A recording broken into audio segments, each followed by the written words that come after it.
अमरावती जिल्हा सामान्य रुग्णालयातील MRI मशीन मागील 8 ते 9 महिन्यांपासून बंद असल्यामुळे रुग्णांना मोठा आर्थिक फटका बसतोय। ही मशीन विभागीय संदर्भ सेवा रुग्णालय स्थलांतरित केल्यानंतर अद्याप सुरू करण्यात आलेली नाही। यामुळे प्रशासनाने तात्काळ MRI सेवा सुरू करून रुग्णांची गैरसोय दूर करावी अशी मागणी प्रहार जनशक्ती पक्षाने केली आहे।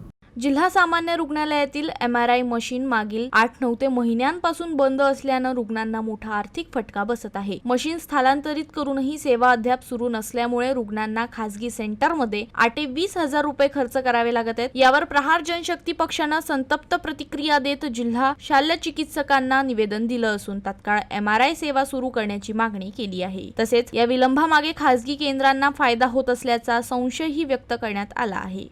जिल्हा सामान्य रुग्णालयामध्ये 9 महिने झाले आहे।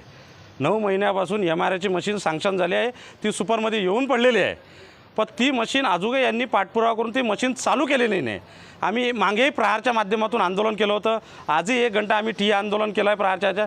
आमची मागणी आहे की ती मशीन लवकरात लवकर सुरू करण्यात यावी, जेणेकरून गोरगरिबाचे 8 ते 10 हजार जे प्रायव्हेटमध्ये MRI करण्यासाठी लागतात त्यांची आर्थिक लूट होणार नाही, त्यांची फसवणूक होणार नाही, त्यांचा इलाज हा आपला जिल्हा सामान्य रुग्णालयातील म्हणून ती मशीन लवकरात लवकर चालू करावी याकरिता प्रहारच्या तर्फे आज 1 घंटा ठिय्या आंदोलन करण्यात आले।